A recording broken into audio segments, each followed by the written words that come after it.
tal? Este es el video resumen del curso de Derecho Agrario impartido por la profesora Marta Leticia Ramírez Zamora. Mi nombre es Eric y voy a tener el placer de introducirlos al Derecho Agrario en su aspecto más general, abarcando su definición, sus características, su jerarquía normativa y su finalidad. Así que, para comenzar, podemos decir que el Derecho Agrario es una rama del derecho social porque busca proteger a los sujetos vulnerables bueno, en este caso se va a enfocar en regular las relaciones jurídicas relacionadas a los sujetos agrarios en su carácter colectivo, que bueno, es lo que conocemos en derecho como personas morales, como por ejemplo están los ejidos o las comunidades agrarias que se van a constituir tanto de hecho como de derecho. En clase vimos que la diferencia primordial entre uno y otro es la mera formalización. Y bueno, también están las figuras asociativas especializadas, como las uniones de varios ejidos, las empresas ejidales y comunales, o también están las asociaciones rurales. Perdón. Y bueno, esta es la parte de las personas colectivas. También el derecho agrario va a regular a los sujetos agrarios individuales, conociendo por tanto de los ejidatarios, los comuneros, avecindados, al pequeño propietario individual y a los jornaleros agrícolas. Y bueno, la regulación de la que hablamos está relacionada a los derechos y obligaciones que cada uno de estos sujetos posea. Así, por ejemplo, dependiendo del título que tengan dentro del ejido, por así decirlo, tendrán derecho al uso y disfrute de la actividad agropecuaria, la cual se basa en la actividad agrícola, la actividad ganadera y la forestal. Y bueno, también tendrán la facultad de ceder derechos, de heredar, de vender su parcela, de celebrar contratos y bueno, hablamos de muchos derechos más que, bueno, con esos derechos sabemos que van a devenir también obligaciones, como la de procurar la conservación de las áreas naturales, contribuir al gasto público. En el caso de la celebración de los contratos, la obligación sería cumplir estos contratos y también cumplir con las disposiciones de carácter laboral para los casos de los jornaleros agrícolas. Y bueno, pasando a otro punto importante, en cuanto a lo que el derecho agrario regula, también está la tenencia de la tierra. Conocemos así los tres tipos de propiedad. Está la pública, la privada y la social, dentro de la cual se encuentran los ejidos, las comunidades, las pequeñas propiedades individuales y las colonias agrícolas.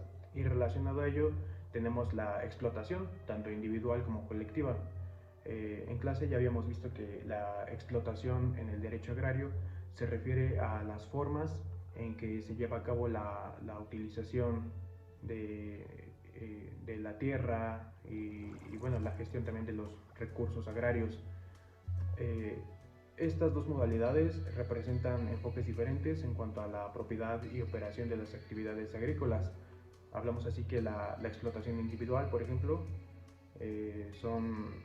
la tierra y sus recursos van a ser de una sola persona o una entidad específica. El propietario de esta tierra tiene el control exclusivo sobre la gestión y el uso de su tierra, y los beneficios y responsabilidad van a recaer en este propietario individual. También las decisiones, por supuesto, relacionadas con la producción, la inversión y el empleo van a recaer sobre él. Y bueno, en cuanto a la explotación colectiva, vamos a tener a varias personas o entidades que van a participar en la propiedad y la gestión de la tierra y los recursos. Los beneficios y responsabilidades, bueno, pues se van a compartir entre los miembros de la comunidad, y las decisiones pueden tomarse también de manera conjunta. Y bueno, eso es en cuanto a la tenencia de la tierra y la manera de explotarla. A su vez, el derecho agrario regula también a los órganos de representación interna. En clase hablamos muchas veces del órgano supremo del ejido. Está la asamblea ejidal, seguida del consejo ejidal, No, perdón, está el comisariado ejidal y por último está el consejo de vigilancia. Bueno, también está otro que es el de carácter opcional, que es la junta de pobladores. Más adelante vamos a platicar más acerca de estos órganos de representación del ejido, hablando de sus facultades, de sus formalidades, entre otras cuestiones. Y bueno, parte importante que es regulada por el derecho agrario son los conflictos agrarios. La ley agraria establece a las autoridades encargadas de procurar justicia agraria, señalando principalmente, como ya habíamos visto, a la Procuraduría Agraria. Los tribunales relacionados con esta Procuraduría son parte del sistema legal agrario en el país. Y bueno, tenemos de esta forma al Tribunal Unitario Agrario, que habíamos dicho que va a conocer acerca de los asuntos de primera instancia. Seguido está el Tribunal Superior Agrario, este es conocedor de los asuntos de segunda instancia. Y bueno, del mismo modo, más adelante mostraremos a estas autoridades agrarias especializadas dentro del derecho agrario, vaya. Y bueno, ahora bien, existe un tema llamado teoría autonómica del derecho agrario, que son los ámbitos en donde esta rama del derecho opera de manera independiente, como por ejemplo está la autonomía económica que tiene el derecho agrario gracias a la actividad primaria y los servicios agropecuarios de los que se vale. También está la autonomía sociológica, que son las leyes que están dirigidas única y exclusivamente a los sujetos agrarios. Y por último está la autonomía jurídica, que es que el derecho agrario tiene un ordenamiento jurídico propio, que es en este caso la ley agraria. Y bueno, de hecho, hablando de esta cuestión normativa, tratándose de la jerarquización de las normas dentro del derecho agrario, encontraremos, imaginándonos una pirámide, encontrándonos en la punta de esta pirámide la Constitución Política de los Estados Unidos Mexicanos, dado que así se establece en el artículo 133, el cual dicta que el ordenamiento, la Constitución, es el supremo rector. Y bueno, también habíamos visto que dentro de esa Constitución se encuentra el artículo 27, que dicta diversas pautas constitucionales en materia agraria que son muy importantes. Después, en el siguiente nivel, como ya es muy conocido, vamos a encontrar a los tratados y los convenios de carácter internacional. Y bueno, luego están las leyes federales, dentro de las cuales en materia agraria se destaca precisamente la ley agraria. Y bueno, después están los códigos, en este caso de manera supletoria van a intervenir los códigos civil y mercantil, por ejemplo. Y bueno, después están los reglamentos, como en este caso se me ocurre el reglamento de la ley agraria en materia de certificación de derechos ejidales y titulación de solares. Después están las jurisprudencias, seguidas de los principios generales del derecho, la doctrina especializada, y después vienen los reglamentos, pero hay que poner atención aquí porque no son los reglamentos de los que hablamos anteriormente, que son los reglamentos de ley. Aquí ya son los reglamentos internos del ejido o también de las comunidades, que son estatutos comunales, es decir, son las normas que van a ser creadas por y para los miembros del ejido o de la comunidad agraria que va a seguir y regular sus actividades. Esto ya es muy personal de los miembros del ejido que establecen este reglamento. Y por último vamos a encontrar ya en la base de la pirámide a los usos y costumbres, porque sabemos que son parte importante que tienden a regular de algún modo a una comunidad. Y bueno, ya para concluir, me parece oportuno decir y bueno, justificar la existencia del derecho agrario contestando a la pregunta de ¿para qué existe? Y es que esta rama del derecho, como todas las demás, persigue objetivos claros y concisos. Tiene, por ejemplo, la finalidad primordial de procurar la justicia social. Habíamos visto que en general este es el objetivo que persigue el derecho. Y bueno, más enfocado a lo que es el derecho agrario, tiene la finalidad de controlar la tenencia de la tierra, cosa que hemos visto posee una verdadera importancia. También están la finalidad de organizar a las sociedades rurales, de optimizar los recursos naturales, de regular el desarrollo integral del sector agrario y la autosuficiencia alimentaria del pueblo mexicano.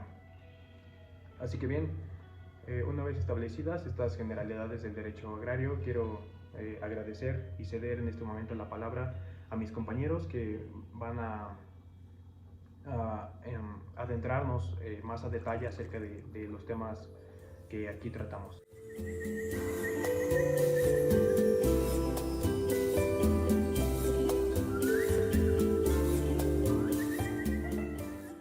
Uno de los temas más importantes del derecho agrario es su vinculación con otras ramas del derecho.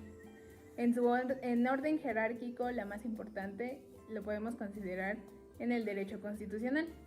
El derecho constitucional tiene la herramienta más importante del país, que es la Constitución Política de los Estados Unidos Mexicanos. El derecho constitucional proporciona el marco normativo y los principios fundamentales que el derecho agrario en México utiliza como base para regular las cuestiones relacionadas con la propiedad y el uso de la tierra en el contexto rural. El artículo 27 de la Constitución Política de los Estados Unidos Mexicanos establece las bases para la legislación de la propiedad de la tierra. Entre sus fracciones se encuentra la séptima y la 15ª, donde se reconoce la personalidad jurídica de los núcleos de población ejidales y comunales.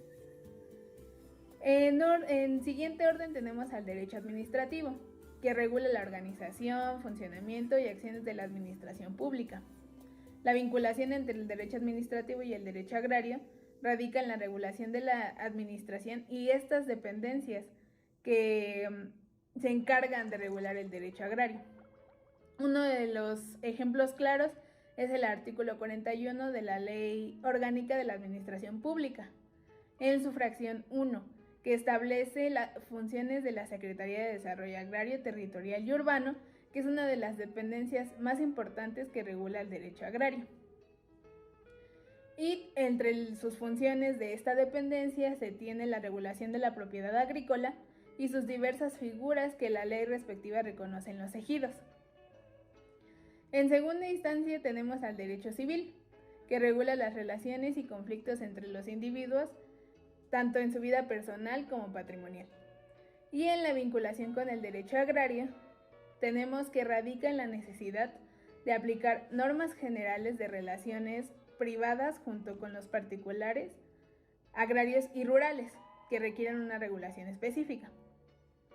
Entre los artículos más importantes del derecho civil, que tiene esta vinculación con el derecho agrario, tenemos el artículo 725 del Código Civil Federal, que nos refiere a las parcelas, que los particulares, en este caso los ejidatarios, tienen derecho a aprovechar los frutos de su parcela y tienen el derecho a habitar una casa, que es las tierras de asentamiento humano, que también vimos en los temas en esta rama que es el derecho agrario, y este se podría tomar como uno de los aspectos más importantes que regula el derecho civil en el aspecto del derecho agrario. Otra rama que tenemos es el derecho mercantil, que regula las actividades comerciales y empresariales. La vinculación con el derecho agrario se da en situaciones donde las actividades agrícolas y rurales tienen un componente comercial, ya sea en la producción, distribución o comercio de productos agrícolas. Un claro ejemplo es el artículo 4 del Código de Comercio, que es el instrumento jurídico que utiliza el derecho mercantil. Y se podría decir que la opción, más bien, no la opción, sino lo que menciona este artículo referente al derecho agrario, es que las personas con su establecimiento fijo y en general todos los que tienen plantados almacén o tienda de alguna población para el expendio de frutos de su finca. O bueno, se refiere más a la parcela. Esta transacción de mercadeo, por así decirlo, entre los ejidatarios y entre sus parcelas. Otra rama del derecho que tenemos importante y que se vincula con el derecho agrario es el derecho ambiental. El derecho ambiental se encarga de la regulación de las actividades para el cuidado del medio ambiente. La vinculación que existe entre el derecho ambiental y el derecho agrario es crucial para lograr un equilibrio entre la población agrícola y la preservación del entorno natural. Un claro ejemplo de esta vinculación es el artículo 2 de la Ley de Desarrollo Rural Sustentable, que dice más o menos que son sujetos de esta ley los ejidos, las comunidades y las organizaciones o asociaciones de carácter nacional, estatal, regional, distrital, municipal o comunitaria de productores del medio rural. Si pasando a otra rama tenemos el derecho notarial, que regula la actividad de los notarios, quienes son profesionales autorizados para certificar y autentificar documentos, firmas y declaraciones. La vinculación que tiene con el derecho agrario se da principalmente en el ámbito de la propiedad y transacciones relacionadas con la tierra y los recursos agrícolas, además de los terrenos rústicos.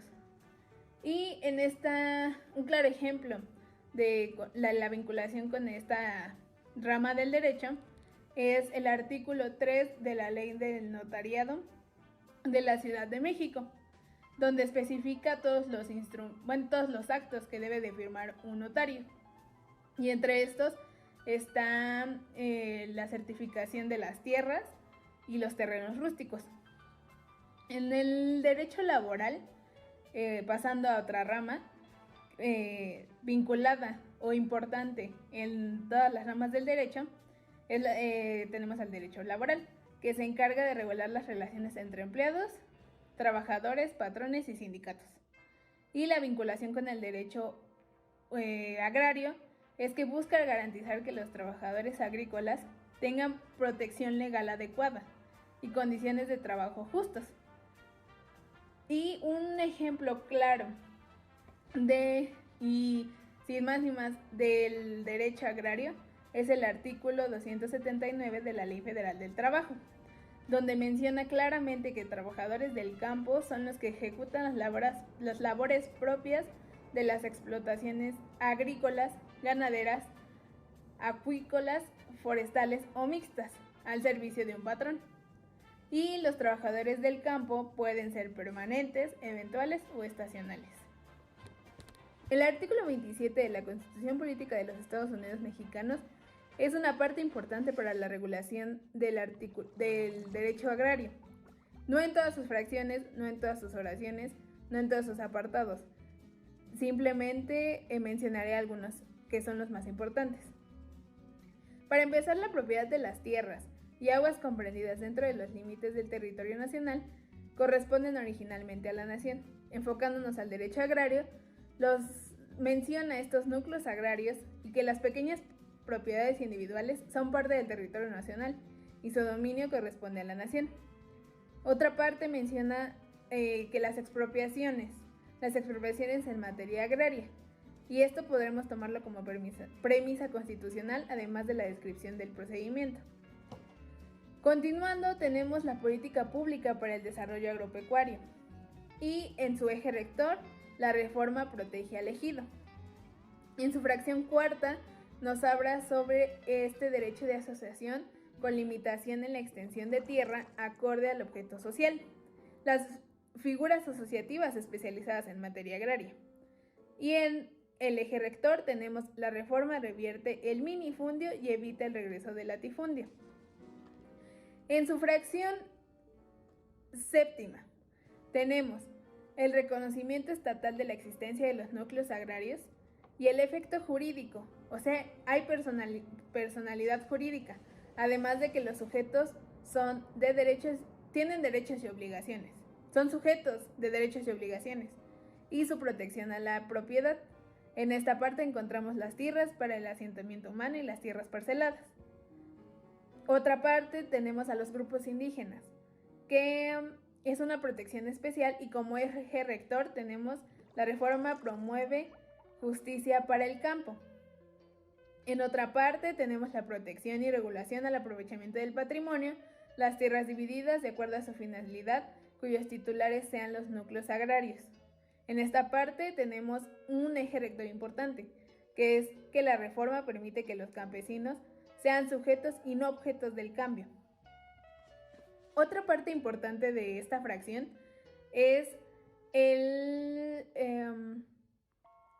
establece limitaciones en la titularidad de tierras ejidales dentro de un núcleo agrario. Ningún ejidatario puede poseer más del 5% del total de las tierras ejidales. Y aquí tenemos el eje rector de que la reforma revierte el minifundio y evita el regreso del latifundio. Y aquí también hace mención sobre el órgano supremo, tanto en los ejidos como en las comunidades, que es la Asamblea General.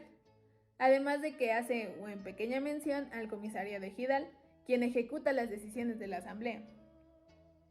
Además, en otra fracción que a mí me parece importante es en la fracción octava, donde se toman las concesiones, pero en este no entraremos mucho en detalle. Otra fracción importante es la fracción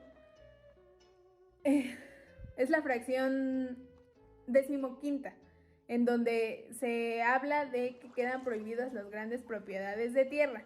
Esto se refiere que la reforma revierte el minifundio y evita el regreso del latifundio. Estas grandes propiedades de tierra son los latifundios. Y por último, vamos a las dos últimas fracciones, la fracción 19 y la fracción 20.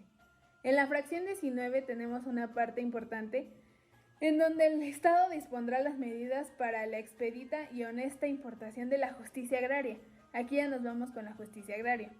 Y con eje rector es la reforma, establece rapidez jurídica para resolver rezagos agrarios.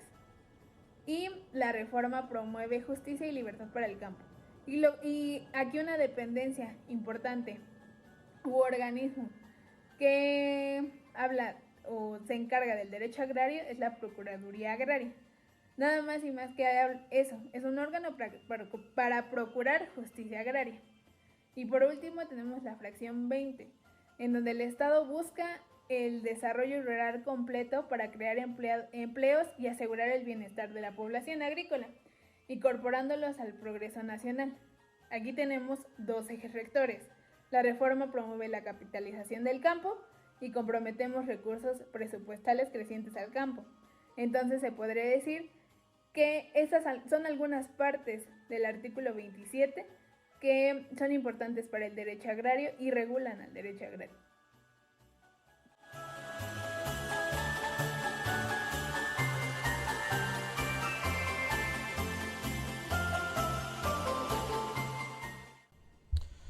Bueno, ahora vamos a hablar del ejido. El ejido es una de las modalidades de tenencia de la tierra que configuran lo que es la propiedad social agraria. El artículo 27 de la Constitución establece las bases para la propiedad ejidal. Nos menciona que las tierras y aguas que por su situación, naturaleza o extensión no son susceptibles de apropiación privada constituyen la propiedad originaria del Estado. Sin embargo, se reconoce el derecho de los núcleos de población ejidal y comunidades indígenas para poseer, usar, aprovechar y disfrutar de una porción de estas tierras. Además, la ley agraria regula los aspectos específicos relacionados con la tenencia de la tierra, define al ejido como una porción de tierras comunales, propiedad de un núcleo de población ejidal otorgada por el Estado para su aprovechamiento colectivo. En esta se detallan los procedimientos para la creación, modificación y disolución de los ejidos, así como las reglas para la distribución y asignación de las tierras ejidales entre los ejidatarios. Bueno, los núcleos de población ejidales, conocidos como ejidos, tienen personalidad jurídica y un patrimonio propio. Son propietarios de las tierras que les han sido dotadas o de las que hayan adquirido por cualquier otro medio. Los ejidos operan de acuerdo con su reglamento interno, el cual debe ser inscrito ante el Registro Agrario Nacional. Este reglamento debe contener bases generales para la organización económica y social del ejido, las cuales serán adoptadas libremente. También debe especificar los requisitos para admitir nuevos ejidatarios, las reglas para el aprovechamiento de las tierras de uso común y cualquier otra disposición requerida por la ley. Los ejidos tienen la libertad de incluir disposiciones adicionales que consideren pertinentes. La explotación colectiva de las tierras ejidales puede ser adoptada por un ejido mediante resolución de su asamblea. En este caso, deben establecerse previamente disposiciones relacionadas con la organización del trabajo, la explotación de los recursos del ejido, los mecanismos para el reparto equitativo de beneficios y la creación de reservas de capital, previsión social, servicios y fondos comunes. Ahora hablaremos de los ejidatarios y los avecindados.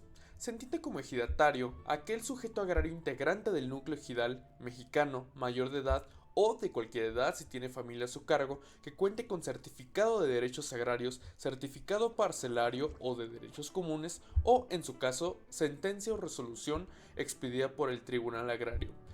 Los avecindados del ejido son aquellos mexicanos mayores de edad que han residido por un año o más en tierras ejidales. Además, tienen que ser reconocidos por la Asamblea Ejidal o el Tribunal Agrario, y de igual manera, estos gozan de derechos conferidos por la ley.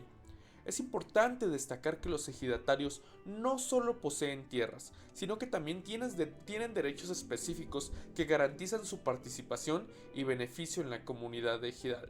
Hay varias maneras en las que se puede acreditar la calidad de ejidatario. En primer lugar, tenemos que se necesita el certificado de derechos agrarios expedidos por autoridad competente, o con el certificado parcelario o de derechos comunes, o con la sentencia o resolución relativa del Tribunal Agrario. El ejidatario tiene la facultad de designar a quién deba sucederle en sus derechos sobre la parcela y en los demás inherentes a su calidad de ejidatario, para lo cual bastará que el ejidatario formule una lista de sucesión en la cual consten los nombres de las personas y el orden de preferencia conforme al cual deba hacerse la adjudicación de derechos en caso de su fallecimiento. Esta lista de sucesión deberá de ser depositada ante el Registro Agrario Nacional o formalizada ante fedatario público. Cuando no existan sucesores, el Tribunal Agrario proveerá lo necesario para que se vendan los derechos correspondientes al mejor postor de entre los ejidatarios y avecindados del núcleo de población que se trate. El importe de la venta corresponderá al núcleo de población ejidal. Además, tenemos que la calidad de ejidatario se pierde por la cesión legal de sus derechos parcelarios y comunes, por renuncia a sus derechos, en cuyo caso se entenderán cedidos en favor del núcleo de población, o por prescripción negativa. Bueno, ahora vamos a hablar acerca de los órganos de los ejidos. Tenemos a tres. En primer lugar tenemos a la Asamblea, que es el órgano supremo de decisión en la comunidad ejidal. En la Asamblea se toman decisiones importantes sobre el uso y la distribución de las tierras ejidales. Los miembros de la comunidad ejidal participan en la toma de decisiones a través de esta Asamblea. Luego tenemos al Comisariado Ejidal, que es el órgano ejecutivo encargado de implementar las decisiones tomadas por la Asamblea. Su función incluye la administración de las tierras ejidales, la representación legal del ejido y la gestión de los recursos ejidales. Y finalmente tenemos al Consejo de Vigilancia. Su función principal es velar por la legalidad y transparencia en la administración de los recursos y tierras ejidales. Obligatoriamente, la Asamblea se debe reunir por lo menos una vez cada 6 meses o con mayor frecuencia cuando así lo determine su reglamento o su costumbre. Estos tres órganos son de carácter obligatorio. Bueno, tenemos la existencia de dos tipos de asambleas. En primer lugar tenemos a la asamblea ordinaria, que trata de la fracción 1 a 6 del artículo 22. En esta asamblea se lleva a cabo de manera regular. Durante la asamblea ordinaria, los ejidatarios se reúnen para tratar asuntos comunes, tomar decisiones sobre la administración del ejido y discutir cualquier otro tema relevante. Luego tenemos a la asamblea calificada, que trata de la fracción 7 a 14. En esta se convoca para tratar asuntos específicos que requieren mayorías especiales o condiciones particulares para su aprobación. Estos asuntos pueden incluir cambios significativos en la estructura o uso de las tierras ejidales, entre otros temas más críticos. La convocatoria y la realización de la asamblea calificada deben cumplir con requisitos aún más estrictos, y las decisiones pueden requerir un respaldo más amplio de los ejidatarios para ser validadas.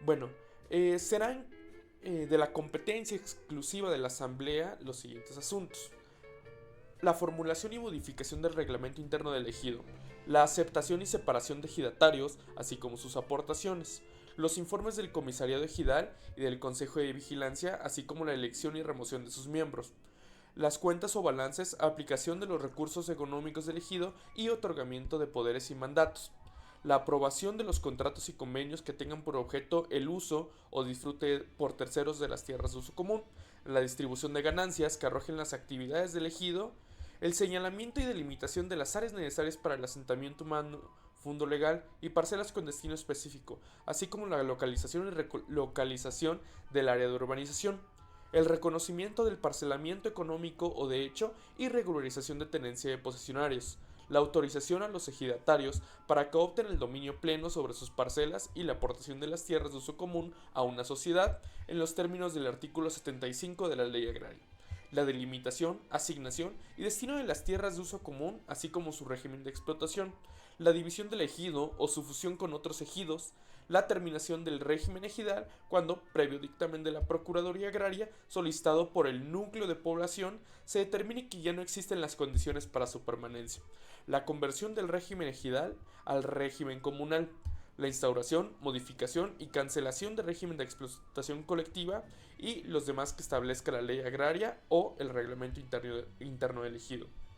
Ahora, la convocatoria de la asamblea puede ser iniciada tanto por el comisariado ejidal como por el consejo de vigilancia, ya sea por decisión propia o en respuesta a la solicitud de al menos 20 ejidatarios o el 20% del total de ejidatarios que forman parte del núcleo de población ejidal. En caso de que ni el comisariado ni el consejo respondan en un plazo de 5 días hábiles desde la solicitud, el mismo número de ejidatarios tendrá la facultad de solicitar a la Procuraduría Agraria que organiza la convocatoria para la asamblea. Bueno, la asamblea tiene como requerimiento obligatorio que se debe realizar dentro del ejido, salvo a justificación, con una convocatoria de 8 a 15 días de antelación mediante cédulas visibles. El comisariado ejidal asegura la publicidad de estas cédulas.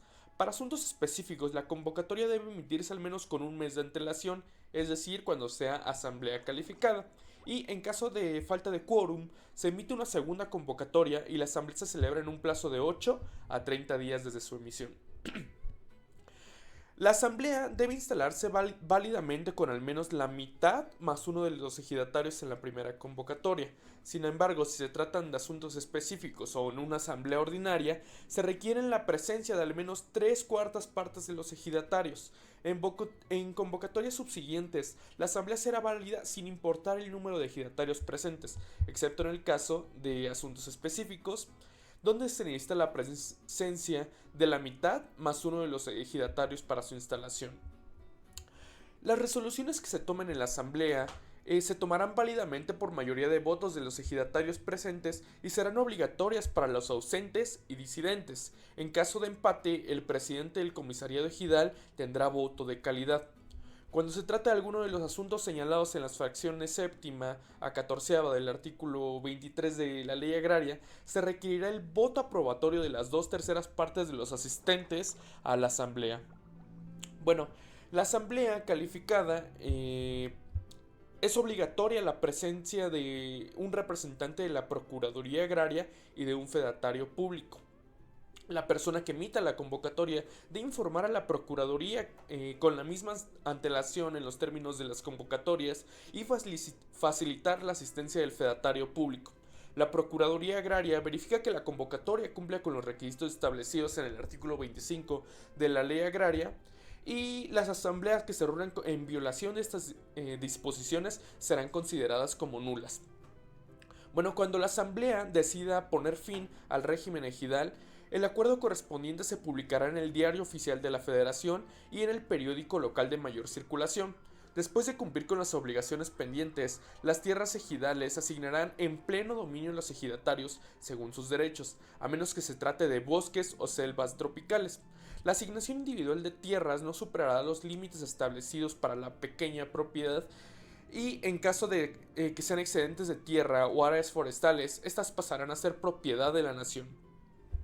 Bueno, para la asistencia válida de un mandatario a una asamblea bastará una carta poder debidamente suscrita ante dos testigos que sean ejidatarios o avecindados. En caso de que el ejidatario mandante no pueda firmar, imprimirá su huella digital en la carta y solicitará a un tercero que firme la misma y asiente el nombre de ambos. En el caso de asambleas que se reúnan para tratar los asuntos señalados en la fracción séptima y catorceava del artículo 23, el ejidatario no podrá designar mandatario. Bueno, tenemos que en cada asamblea se debe de elaborar un acta, la cual será firmada por los miembros presentes del comisariado ejidal y del consejo de vigilancia, así como por los ejidatarios que así lo deseen. En caso de incapacidad para firmar, se permitirá la impresión de la huella digital. Y en caso de desacuerdo con los acuerdos del acta, cualquier ejidatario puede firmar bajo protesta. En el caso de la asamblea que aborda los asuntos específicos del artículo 23, el acta debe ser certificada por un fedatario público y firmada por el representante de la Procuraduría Agraria y registrada ante el Registro Agrario Nacional. Bueno, el comisariado ejidal es el órgano responsable de ejecutar las decisiones de la asamblea y gestionar administrativamente al ejido.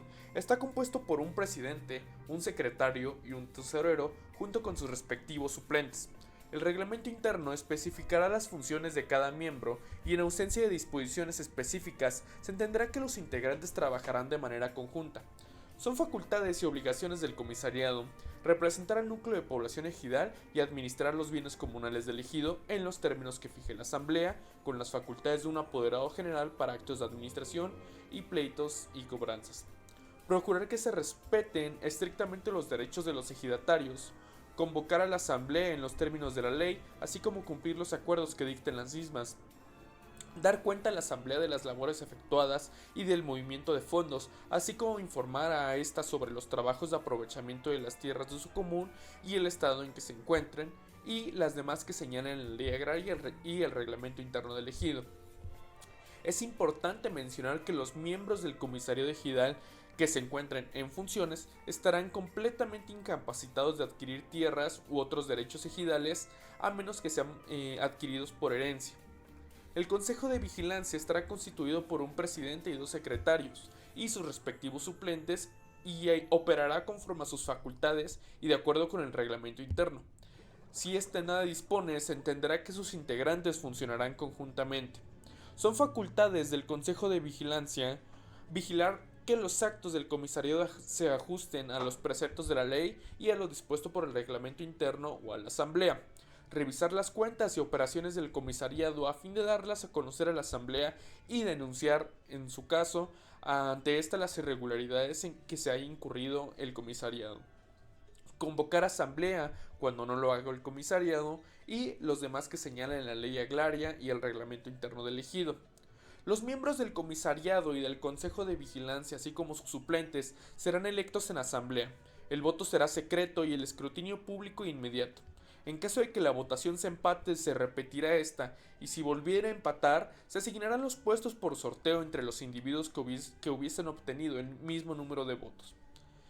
Para ser miembro de un comisariado o del Consejo de Vigilancia se requiere ser ejidatario del núcleo de población de que se trate, haber trabajado en el ejido durante los últimos 6 meses, estar en pleno goce de sus derechos y no haber sido sentenciado por delito intencional que amerite pena privativa de libertad.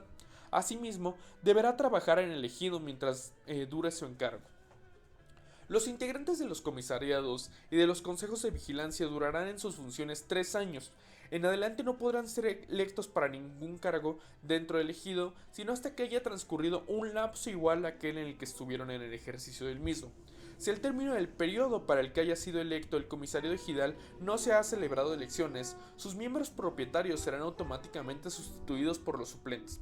El Consejo de Vigilancia deberá convocar a elecciones en un plazo no mayor de 60 días de contado a partir de la fecha en que concluyen las funciones de los miembros propietarios. La remoción de los miembros del comisariado y del Consejo de Vigilancia podrá ser acordada por voto secreto en cualquier momento por la asamblea que al efecto se reúna o que sea convocada por la Procuraduría Agraria a partir de la solicitud de por lo menos el 25% de los ejidatarios del núcleo.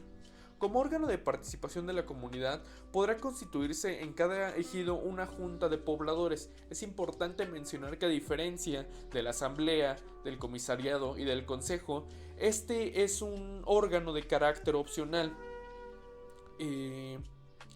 Esta junta de pobladores será integrada por los ejidatarios y avecindados del núcleo de población, la que podrá hacer propuestas sobre cuestiones relacionadas con el poblado, sus servicios públicos y los trabajos comunitarios del asentamiento humano.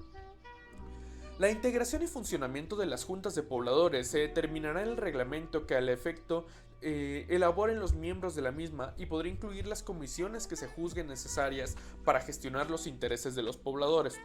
Son atribuciones y obligaciones de las juntas de pobladores: opinar sobre los servicios sociales y urbanos ante las autoridades municipales, proponer las medidas para mejorarlos, sugerir y coayudar en la tramitación de las medidas sugeridas, informar en conjunto con el comisariado ejidal las autoridades municipales sobre el estado que guarden las escuelas, mercados, hospitales o clínicas y en general todo aquello que dentro del asentamiento humano sea interés de los pobladores. Opinar sobre los problemas de vivienda y sanitarios, así como hacer recomendaciones tendientes a mejorar la vivienda y la sanidad.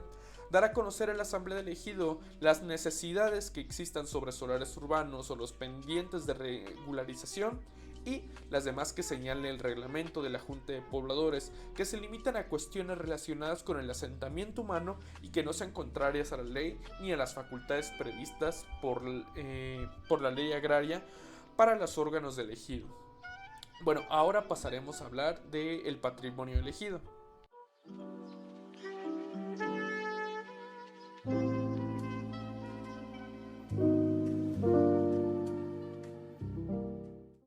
Ahora vamos a hablar acerca del patrimonio ejidal. Este patrimonio ejidal va a estar conformado por las tierras que se ven inmersas dentro de un ejido. Pero para poder abordar este tema tenemos que hacer alusión a los bienes ejidales. Estos bienes ejidales se van a conformar por dos clases: los bienes ejidales de acuerdo a su situación jurídica y los bienes ejidales de acuerdo a su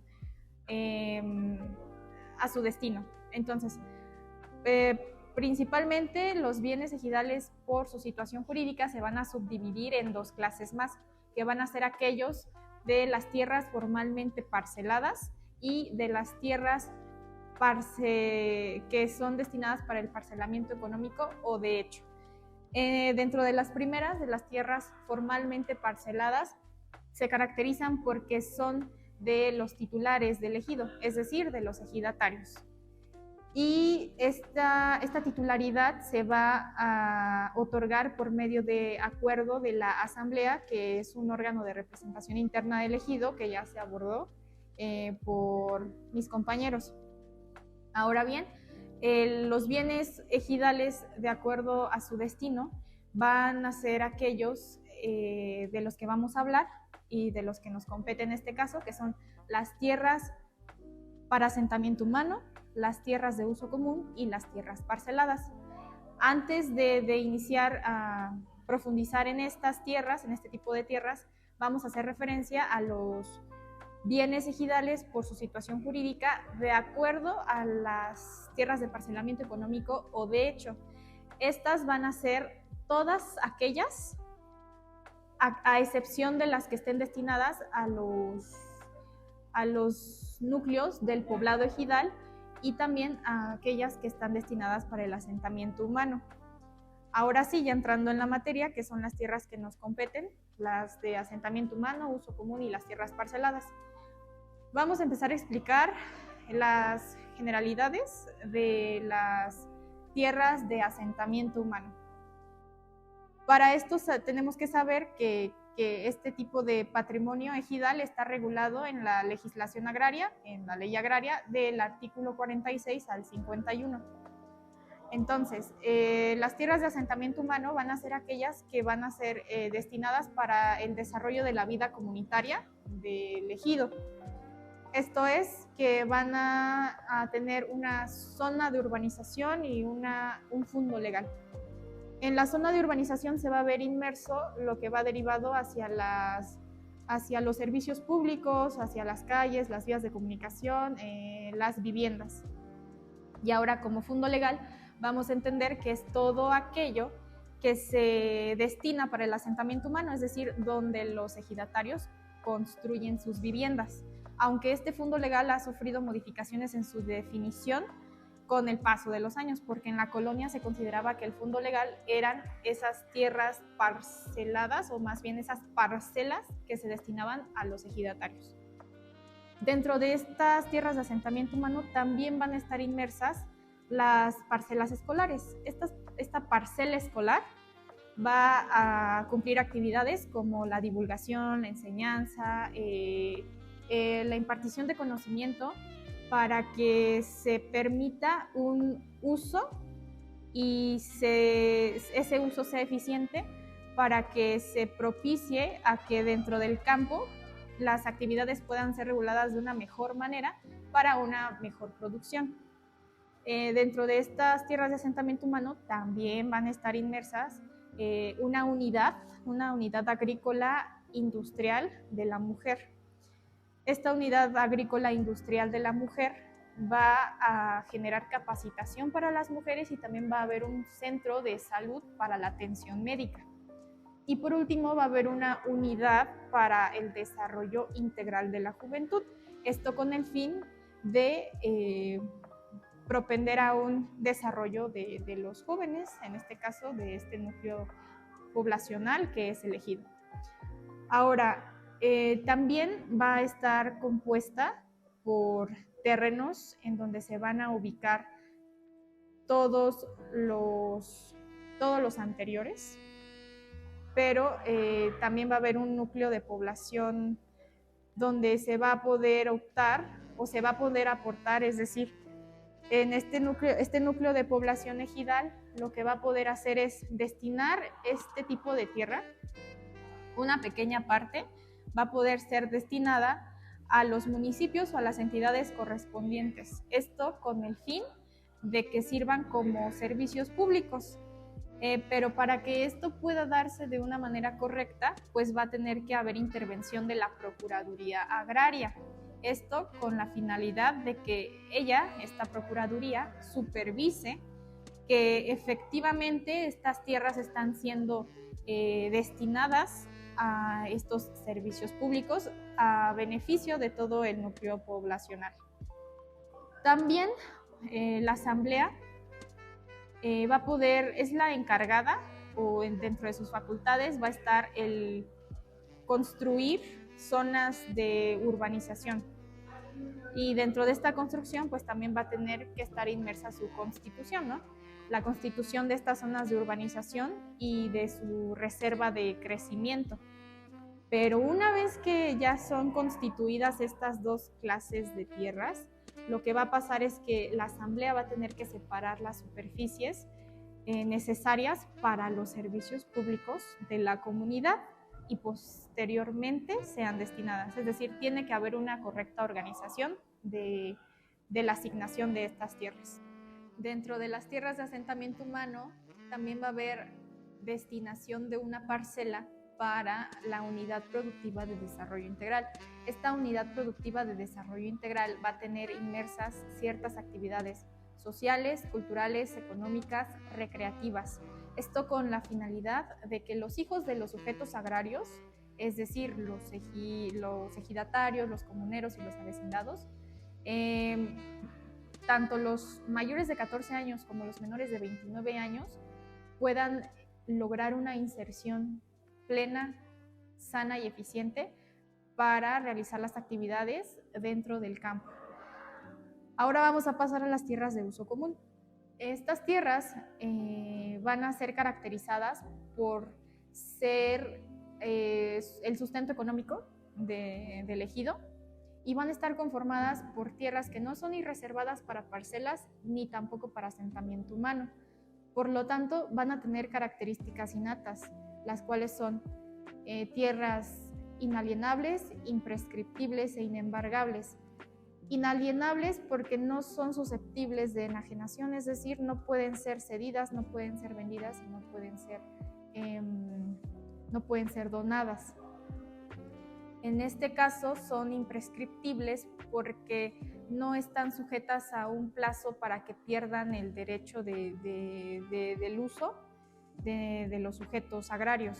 Y también no son inembargables porque no pueden ser quitadas por el simple hecho de que alguien llegue y pueda quitarles esa titularidad o esa posesión que tienen sobre estas tierras. También dentro de estas tierras de uso común, el reglamento interno del ejido va a ser el encargado de regular su uso, su aprovechamiento y el acceso, al igual que su conservación por parte de los sujetos agrarios, que son los que se ven involucrados dentro de todas estas tierras de uso común. Pero también van a estar incluidos los derechos y las obligaciones de los ejidatarios y de todos estos sujetos que participen dentro de esta tierra. A efecto de que se pueda acreditar esta titularidad, en este caso, si nos centramos en los ejidatarios, a fin de que se pueda acreditar esa titularidad, va a tener que estar sustentada por un certificado de derechos parcelarios. Y ya finalmente vamos a abordar las tierras parceladas. Estas tierras van a ser de los titulares, es decir, de los ejidatarios, como por medio de este certificado de derechos parcelarios que avale esa titularidad. Pero por ser titulares de su parcela, pues van a poder hacer uso y aprovechamiento de la misma, por ser un derecho del ejidatario. Ahora bien, ni la asamblea ni el comisariado ejidal, que son los órganos de representación interna, van a tener facultades para disponer, usar o determinar el destino de estas tierras sin previo aviso al titular, en este caso sin previo aviso al ejidatario, porque si no se consideraría como una violación de la ley agraria. Y finalmente lo que nos compete dentro de estas tierras parceladas, es que los derechos van a estar acreditados por medio de este certificado y los cuales van a ostentar la titularidad del sujeto agrario y para saber cuáles son los requisitos de este otorgamiento del certificado, aparte de que sea aprobado por la asamblea, pues va a tener que regirse por medio de los criterios del artículo 56 de la ley agraria. Dentro de las tierras parceladas también se ven involucrados los sujetos agrarios que solamente cuentan con la posesión, es decir, no cuentan con algún documento legal que les avale su titularidad. Entonces, para resolver este conflicto, lo que se hace es que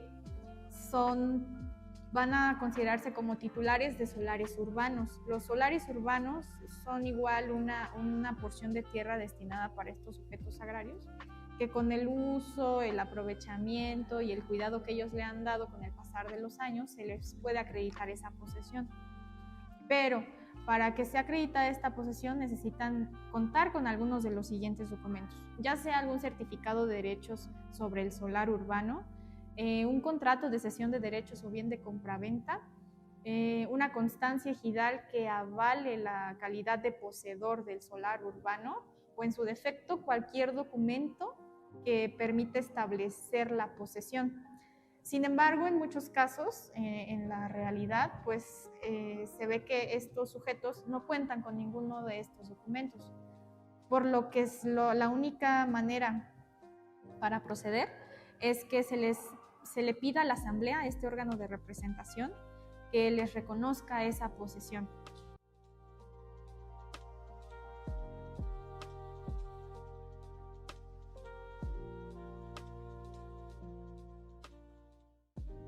¿Qué tal? Buen día, mi nombre es Axel Ansaldo y continuaremos con el estudio de esta materia, Derecho Agrario. El día de hoy nos enfocaremos, o el día de hoy abarcaremos el tema de las comunidades agrarias. Las comunidades agrarias son ese conjunto de poblaciones, ese conjunto de personas, las cuales están unidas a través de sus usos, sus costumbres, sus tradiciones, la familia. Bueno, cabe destacar que las comunidades agrarias son ancestrales, tienen muchísimos años de existencia y de que se establecieron. Y las comunidades agrarias han pasado por todos estos cambios, todas estas controversias políticas, sociales, culturales por las que ha atravesado el país, el Estado mexicano.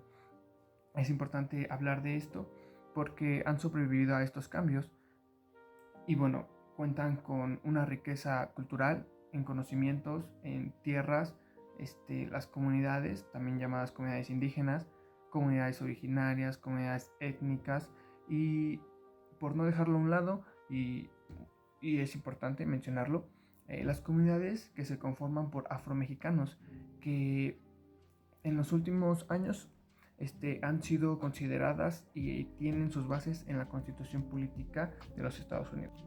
Esto quiere decir que vivimos en una nación pluricultural.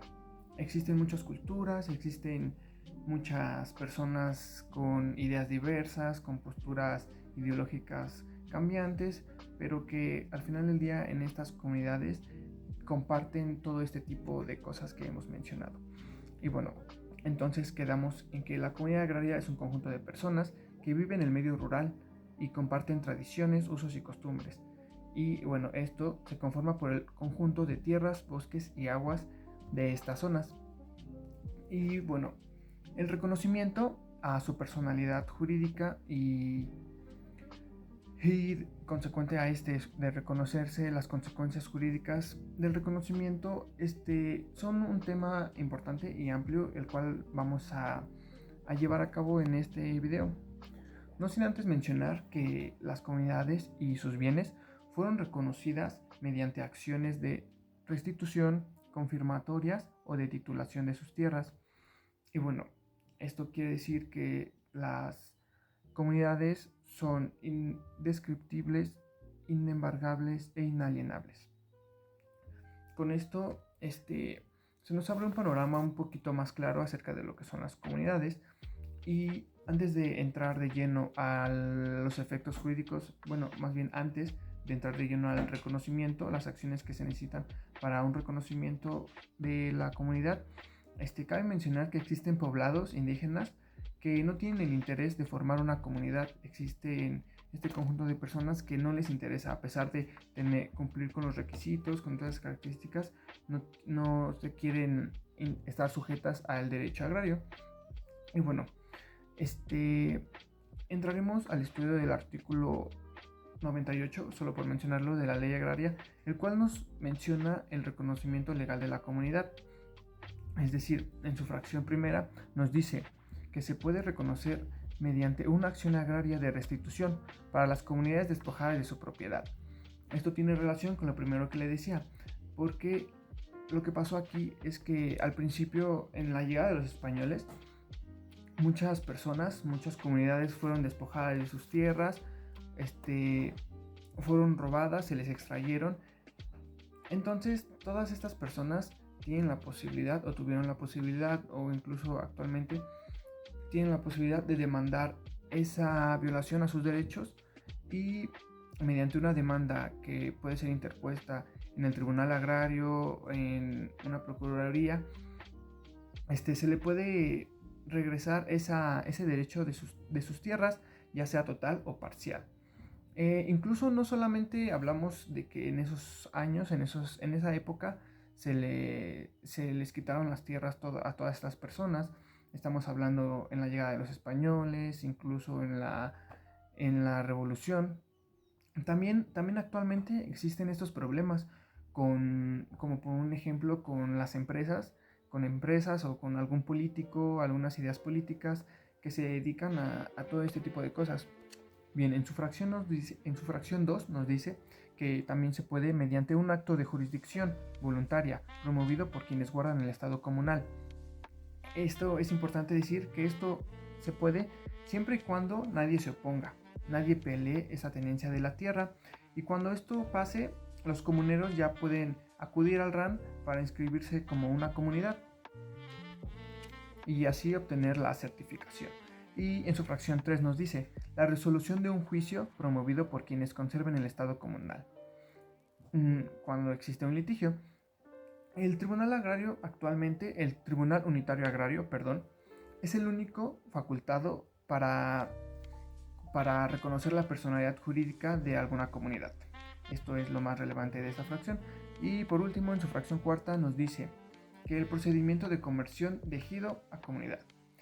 Es importante que quede claro que este procedimiento último es voluntario y solamente se puede hacer por la asamblea.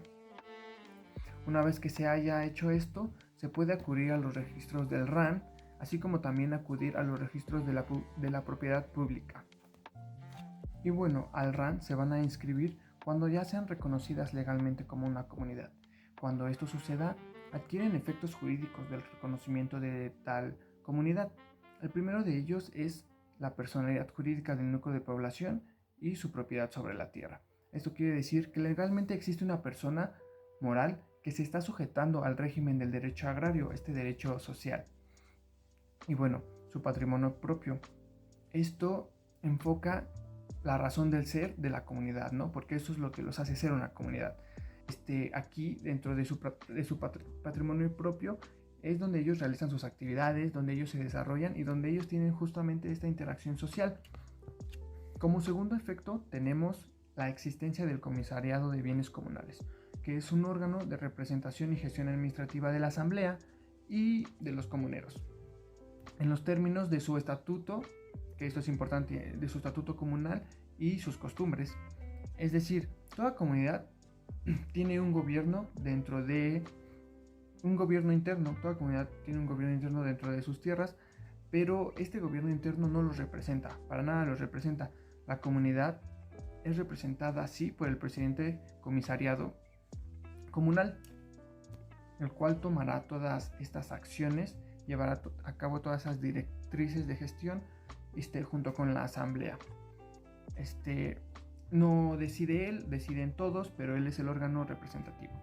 Y como tercer efecto jurídico tenemos la protección especial a las tierras comunales, que las hace inalienables, indescriptibles e inembargables. Los que le comentaba hace un ratito, estas están sujetas al régimen del uso comunal, del uso común. Por este motivo no prescriben y no se puede ceder la propiedad. Y en el cuarto efecto tenemos los derechos y obligaciones de los comuneros, que estos son conforme a la ley, también la ley que trabaja con supletoriedad. Sabemos que la supletoriedad se da cuando dos materias se juntan y se necesita una de la otra para resolver algunos casos, para ampliar su conocimiento.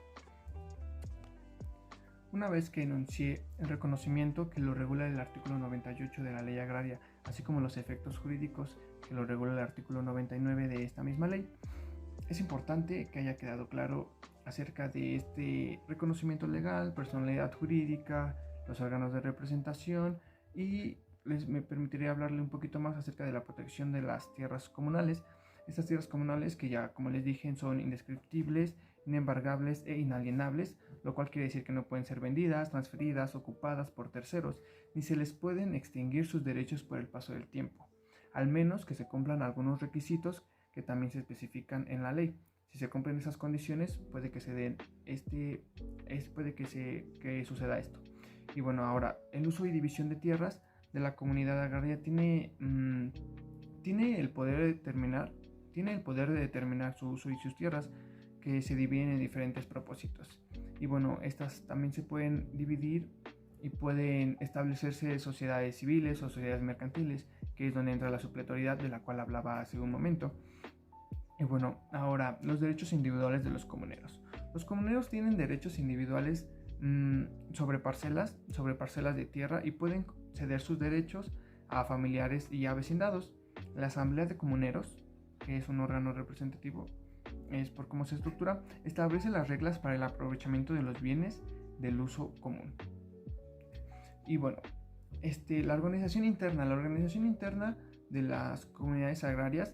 Las comunidades pueden establecer grupos o subgrupos como órganos de representación y gestión administrativa, lo que les brinda mayor flexibilidad a la organización interna. Mencionábamos hace ratito que también cuentan con un gobierno estas comunidades, pero este no es el que los representa. Y bueno, la transformación de ejido a comunidades. Los artículos 103 y 104 establecen el proceso por el cual deben de atravesar los ejidos para que se formen comunidades y viceversa. Y bueno, como es tan importante el RAN para este reconocimiento, así como para cuando cumplen el reconocimiento y empiezan a tener consecuencias, es decir, efectos jurídicos, me voy a permitir hablar un poquito acerca del RAN, sin invadir el tema de los siguientes compañeros. El Registro Agrario Nacional es una institución, como bien sabemos, que está al servicio de los campesinos, de carácter público, a los actos que realicen conforme a sus derechos sobre las tierras, así como a lo relativo a su organización interna y las figuras asociativas de estas comunidades. Recordemos que el RAN, está establecido, su estructura orgánica se conforma por 7 direcciones, una dirección en jefe, 6 direcciones generales. De estas 6 direcciones generales debemos recordar que cada entidad federativa tiene un RAN a su disposición, es decir, una procuraduría, una institución por cada entidad federativa, y todas estas instituciones en cada entidad tienen una contraloría interna por la cual se encarga básicamente de revisar que el RAN cumpla con su trabajo, que cumpla con las facultades que le fueron otorgadas. ¿Por qué les hablo del RAN en este punto? Porque el RAN tiene un indicador de superficie comunal registrada, el cual se constituye a partir de la información contenida en el sistema que se llama Padrón e Historia de Núcleos Agrarios, el PINA, el cual fue creado por el Registro Agrario Nacional como una herramienta de apoyo en el control de la tenencia de la tierra social, reflejando la historia de cada ejido o comunidad en el país, desde el reparto agrario hasta nuestros días, es decir, desde las épocas que se mencionaban hasta los días de hoy, para efectos de estadística, de análisis, planeación y control de la propiedad social.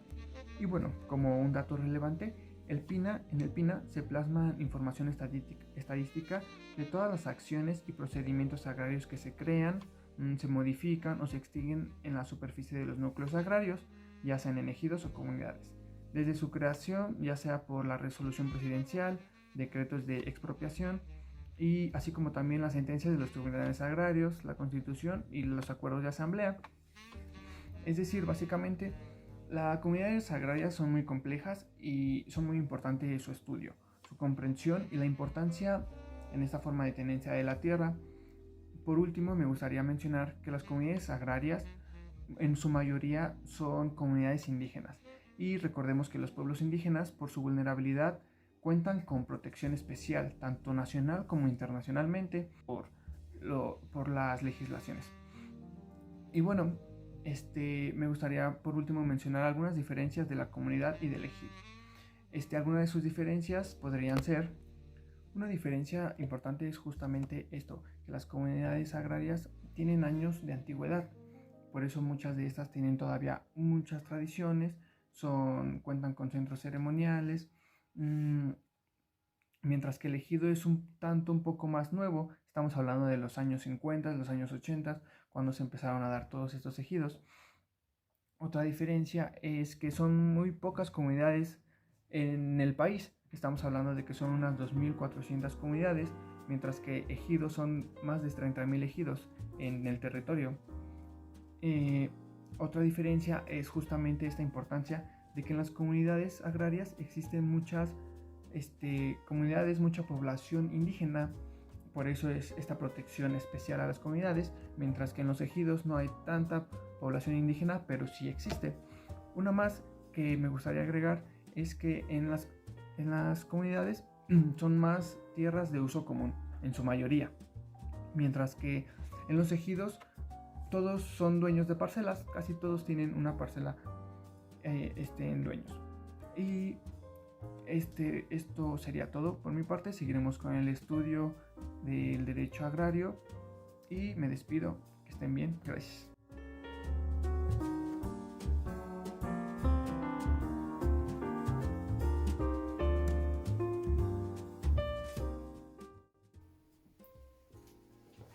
Hola, yo les voy a hablar sobre la pequeña propiedad individual. Y yo creo que sería conveniente dar una pequeña definición sobre esta. Bueno, ¿qué es pequeña propiedad individual? Es la extensión de tierra que puede poseer un titular o un propietario a quien la ley le otorga diferentes beneficios con la intención de fomentar el desarrollo económico y social. Esta pequeña propiedad individual está dividida en tres: agrícola, ganadera y forestal. De acuerdo a nuestro artículo 116 de la Ley Agraria, nos da una pequeña definición o la diferencia de estas tres tierras para no confundirlas. La tierra agrícola es aquella que se utiliza para el cultivo de vegetales. La tierra ganadera es aquellos suelos que son utilizados para la reproducción y cría de animales. La tierra forestal es aquel suelo utilizado para el manejo productivo de bosques o selvas. Ahora bien, estas tierras tienen un cierto límite que no se puede exceder. Como por ejemplo, no se deben exceder porque en México están prohibidos los latifundios en el artículo 27 constitucional, que anteriormente se los explicaron o lo mencionaron. En la pequeña propiedad agrícola no debe exceder de 100, 150 y 300 hectáreas. En 150 hectáreas está destinada al cultivo de algodón. En las 300 hectáreas está destinada al cultivo de plátano, caña de azúcar, café, vainilla, cacao, agave, nopal o árboles frutales. Las 100 hectáreas están destinadas a algunos cultivos distintos que no se mencionaron en las 150 y 300 hectáreas. Ahora bien, se considera pequeña propiedad forestal a aquellas tierras forestales que no excedan de las 800 hectáreas. Y por último tenemos la pequeña propiedad ganadera, que es aquella que, de acuerdo a su coeficiente de agostadero ponderado de la región, no debe de exceder de 500 cabezas de ganado mayor o su equivalente a ganado menor. Y eso sería todo de la pequeña propiedad individual. Los dejo con mi siguiente compañero.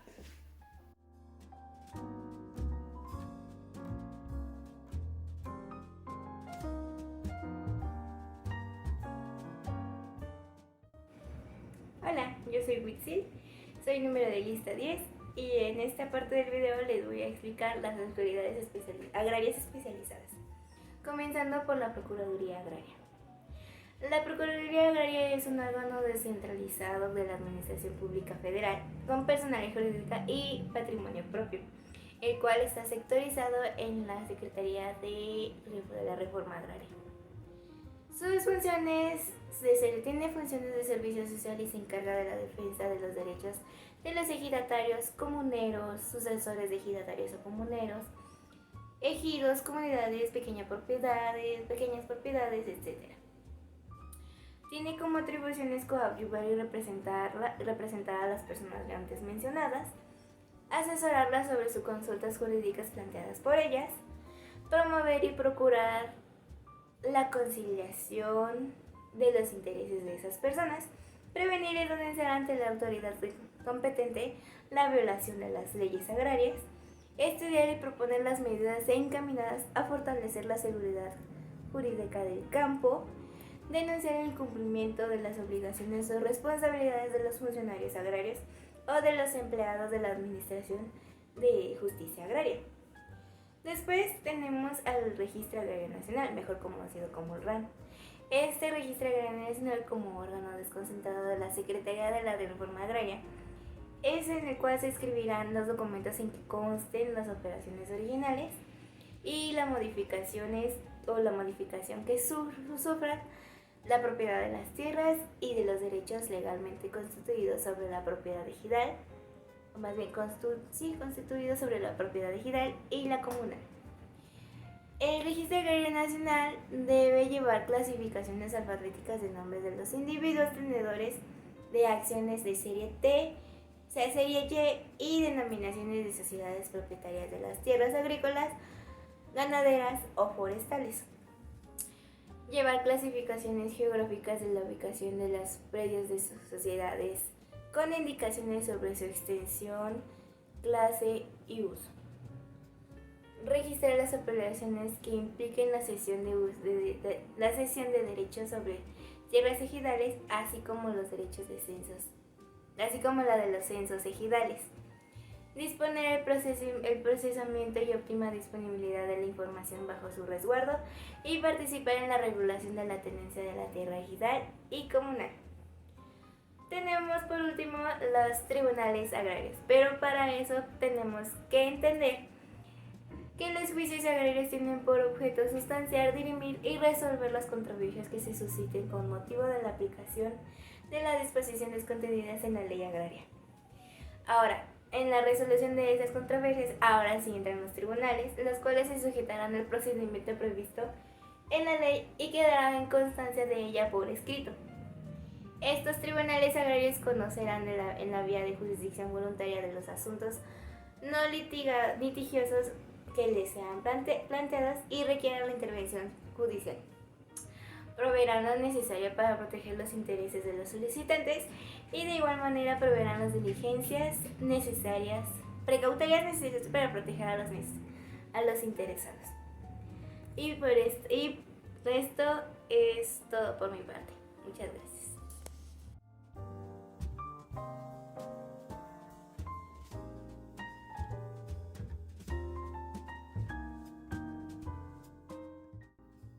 Hola, espero que tengas muchas ganas de aprender el día de hoy. Te voy a hablar sobre los juicios agrarios. ¿Y cuáles son? Bueno, estos son los juicios o procedimientos que tienen por objetivo dirimir y resolver controversias en los que son aplicables la ley agraria o en actos de naturaleza agraria. Esto lo podemos encontrar en el artículo 163 de la ley reglamentaria. Y como todo procedimiento, va a tener ciertos principios que lo van a regir. Por mencionar algunos, tenemos el de igualdad en las partes, es decir, que las partes ambas tengan el mismo derecho de promover sus demandas y a la vez sus excepciones y defensas sin ningún tipo de discriminación, además de que se va a promover la asistencia para las partes que se consideren más vulnerables.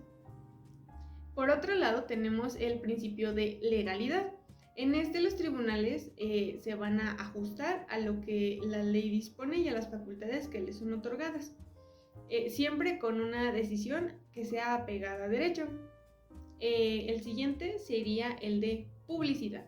Esto quiere decir que todas las diligencias del proceso van a ser públicas, salvo en los casos que la ley así lo determine o que el mismo tribunal así lo señale. También tenemos el principio de inmediación. Esto quiere decir que el proceso tiene por fin o por objetivo que el juzgador lo resuelva de forma motivada y fundada. Tenemos también por otro lado el de gratuidad. Esto quiere decir que los servicios que brinden los tribunales deben ser gratuitos. Y como un último principio a mencionar, tendríamos el de imparcialidad. Esto quiere decir que el juzgador deberá siempre mantener una posición equilibrada, fuera de arbitrariedades, sin preferencia a ninguna de las partes, entre muchos otros. Y bueno, tenemos también una serie de pasos a seguir, como todo procedimiento. El primer paso siempre es presentar nuestra demanda. Esto lo encontramos en el artículo 170 de la Ley Agraria. Y la demanda se puede presentar por escrito o por comparecencia simple. Esto se hace siempre con la ayuda de la Procuraduría Agraria, cuando ellos te pueden auxiliar en la formulación escrita y concisa de tu demanda. Continuaríamos con lo que es el emplazamiento al demandado. Esto se puede hacer por el secretario o por el actuario del tribunal, y esto lo podemos hacer, la notificación, mediante su domicilio, el lugar en el que labore, en su parcela o en el lugar en que nosotros creamos que puede ser encontrado o hallado. Aquí es importante también retomar un poquito el principio de igualdad, ya que la ley nos señala que en dado caso de que alguna de las partes no tenga asesoría, la Procuraduría Agraria suspenderá el procedimiento y se solicitará un defensor de la misma Procuraduría a fin de que ambas partes tengan igualdad y la misma capacidad de promover sus derechos. Posterior a ello tendremos una contestación, esta puede ser con reconvención o sin reconvención. Tendremos después las audiencias, en donde vamos a exponer en primera parte nuestras pretensiones. En segundo lugar tendremos las pruebas, que van a ser permitidas todas las que no sean contrarias a derecho. Y en tercer lugar tendremos también las excepciones y las defensas. Siempre dentro del procedimiento o del juicio agrario se va a buscar la composición amigable, es decir, la aveniencia, para que se lleve a cabo una conciliación para terminar el juicio. En dado caso de que esto no se pudiera llevar a cabo, vamos a continuar con nuestros alegatos, que son las conclusiones que las partes van a tener ya dentro del juicio. Y por último tendremos la sentencia. La sentencia puede ser de 3 tipos. La primera puede ser declarativa, en donde vamos a reconocer una situación jurídica que ya sea existente, como por ejemplo podría ser el reconocimiento de una comunidad agraria. En segundo lugar, tendremos la constitutiva. Esta va a poder crear o modificar alguna situación jurídica. Y la tercera sería la condenatoria. En este caso, el juzgador va a imponer una obligación de un dar, un hacer o un no hacer. Y con posterioridad a esto, tendremos la ejecución de la sentencia. En dado caso de que nosotros estemos inconformes con la sentencia que se ha dado, podremos oponer el recurso de revisión. Este va a proceder en contra de las sentencias de los tribunales unitarios agrarios, y la ley nos señala en el artículo 198 3 fracciones en las que este recurso va a proceder. En el primero tenemos los límites de las tierras y puede ser por 2 o más núcleos de población, ya sea ejidal o comunal, y también lo podemos hacer por 1 o más pequeños propietarios, siempre que se trate el límite de extensión de la tierra. En segundo lugar tendremos cuando se trate de reclamo de restitución de las tierras ejidales, y en tercer lugar tendremos por nulidad de resoluciones que hayan sido emitidas por las autoridades en materia agraria. Para que nosotros podamos promover nuestro recurso debemos hacerlo en un tiempo de 10 días a partir de que conocemos la notificación de la resolución, y esto se puede hacer por un simple escrito. Y el tribunal, en dado caso de que lo hayamos hecho en tiempo y forma en que se nos señala la ley, tendremos 10 días para resolver. Bueno, el tribunal tendrá 10 días para resolver, ya sea que modifique o revoque su sentencia. Y en dado caso de que no estuviéramos todavía conformes con esta decisión, tendremos un segundo recurso, el cual será el amparo. Y el amparo se va a dar o va a proceder si nosotros hicimos nuestro recurso de revisión en tiempo y con nuestros agravios y la promoción de los terceros interesados, si es que los hubiere. Y el amparo va a proceder en contra de sentencias definitivas, ya sea de los tribunales unitarios agrarios o los tribunales superiores agrarios. Estos se van a llevar a cabo ante el tribunal colegiado de circuito que en su caso proceda, y va a ser en actos en que los tribunales también podrán conocer los jueces de distrito. Y bueno, eso sería todo. No olvides que si tienes alguna duda nos las puedes hacer saber, y nos vemos en el siguiente video.